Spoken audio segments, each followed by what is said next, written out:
안녕하세요. 안녕하세요. 집합금지 명령으로 인해서 저희가 스튜디오에서 촬영을 못하게 되었고, 그래서 각자의 집에서 여러분들에게 한 학년 동안 만들어왔던 과제들을 작게나마 소개하는 미니 과제전을 시작하겠습니다. 빠밤! 2020학년도 한 해 동안 가장 인상 깊었던 3가지 과목들에 대해서 이야기를 하려고 하는데요.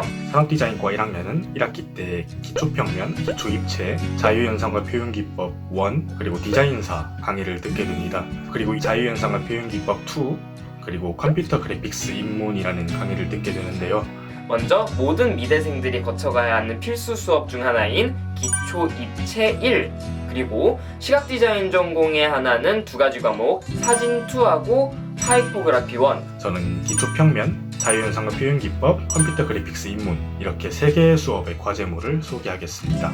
빠밤. 기초평면 과제를 소개해드리기에 앞서서 기초평면에 대해서 잠깐 소개를 해드릴게요. 기초평면은 미대 모든 과가 들어야 하는 전공 기초 강의이고, 그리고 회화과가 주관하는 수업이기 때문에 보통은 종이나 캔버스를 활용해서 평면적인 작업을 하게 됩니다. 근데 이게 흔히 말하는 교과교가 매우 심한 수업이어서 교수님에 따라서는 평면 작업만 할 수도 있고, 그리고 평면과 입체 작업을 함께 하게 될 수도 있어요. 저를 가르쳐 주셨던 교수님은 상당히 입체를 좋아하시는 편이셔서 제 작업물도 평면이랑 입체 쪽으로 함께 하는 쪽으로 많이 작업을 했습니다.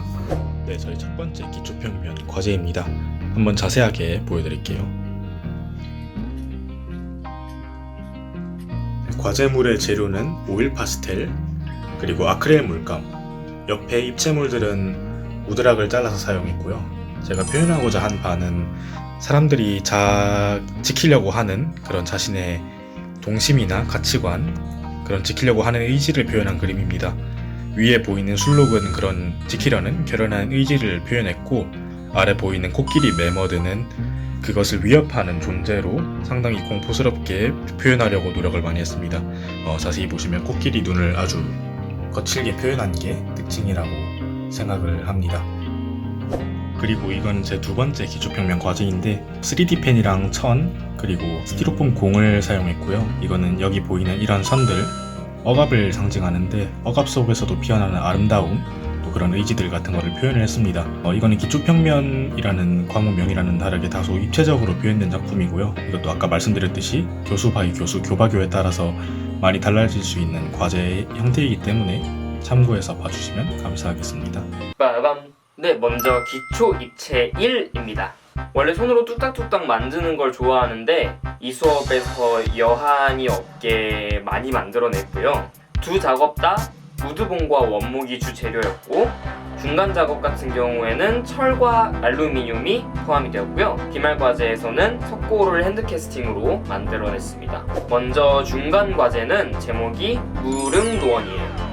제가 개인 작업 때문에 이 고궁에 가는 걸 되게 좋아하는데, 이제 고궁을 거니는 시간이 그 순간이 저한테는 무릉도원, 산소화 속에 들어가 있는 것과 같다 해서 그런 주제를 잡았고, 전체적인 형상은 다양한 형태의 한옥 지붕의 처마와 기와 형태를 우드봉으로 본따서 한 능선처럼 표현을 했고, 이제 알루미늄 철사로 만든 거는 달을 형상화한 작업입니다. 그리고 여기 이렇게 달무리, 구름, 안개가 투명 플라스틱으로 껴있고 철사로 소나무들을 중간중간 표현을 했습니다. 이 작업 같은 경우는 실패 기념비라는 제목의 기말 과제인데요. 제가 개인 작업이 서양 건축 양식 위에 한옥의 형태를 얻는 식으로 이루어져요. 그런 융합을 하는데 당시에는 조금 회의감을 갖고 있었어요.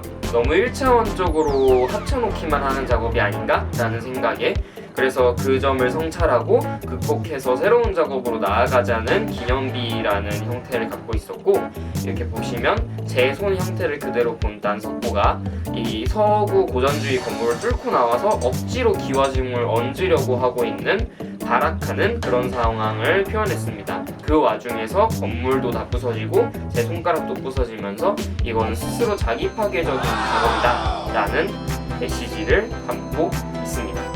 빠밤. 컴퓨터 그래픽스 입문 수업 과제물입니다. 컴퓨터 그래픽스 입문, 줄여서 컴그입 수업은 교수님마다 커리큘럼이 많이 달라서 저희처럼 제품 렌더링을 시키는 교수님도 있고, 브랜딩을 시키는 교수님, CD과의 화면 구성을 시키는 교수님도 있어요. 저희 수업에서 제품 렌더링을 했을 때는 이렇게 처음에는 mp3를 만들어 봤고, 이거는 믹서기를 디자인한 거, 그 다음으로 도어락 같은 것도 만들어봤고요. 제 파이널 결과물인데 휴대용 AI 스피커를 디자인한 거입니다. 보시면 이제 이런 금속 질감들, 그리고 이런 투명체 질감들이나 이런 금속 헤어라인, 이런 질감들도 표현하고 배워볼 수 있습니다. 빠밤. 네, 다음은 사진 투 수업입니다.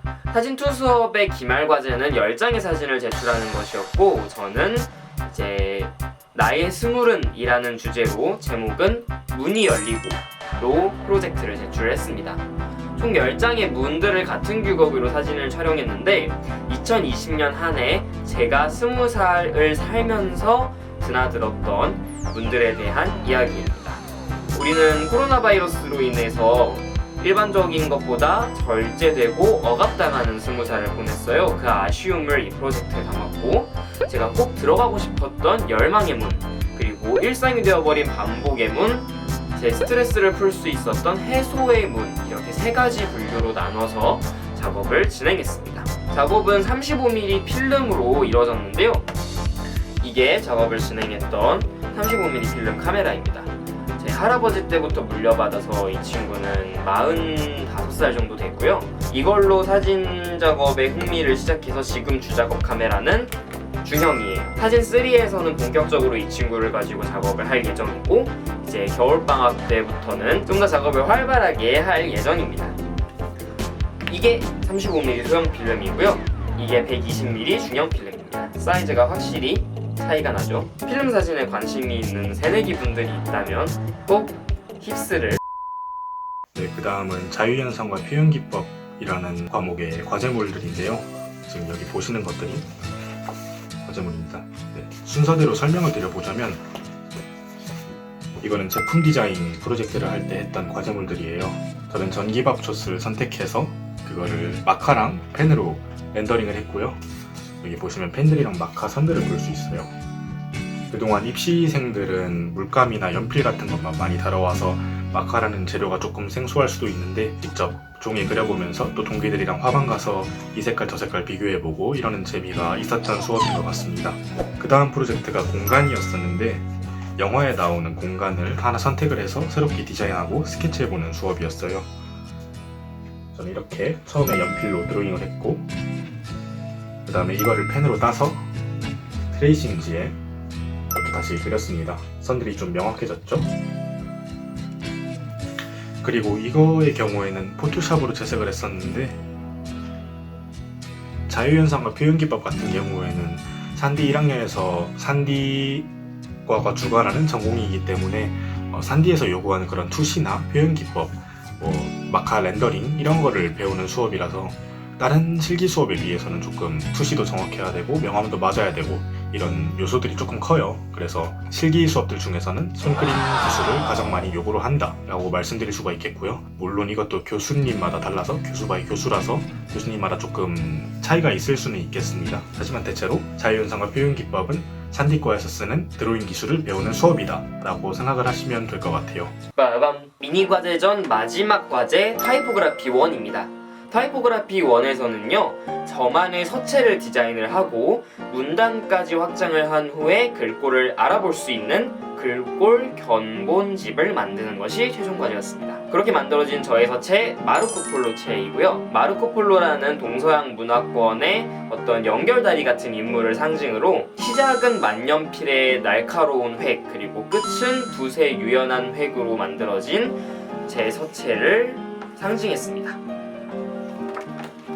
유라시아 양극단에 갖고 있는 이 문자의 조형적인 신비성을 하나로 융합을 한 걸로 보시면 될 것 같아요. 저는 되게 화려하고 하나의 글자 자체가 문자도가 되는 그런 서체를 만들고 싶었기 때문에 이렇게 패턴 속에 글자를 가둬서 일러스트레이션 작업처럼 보여줬어요.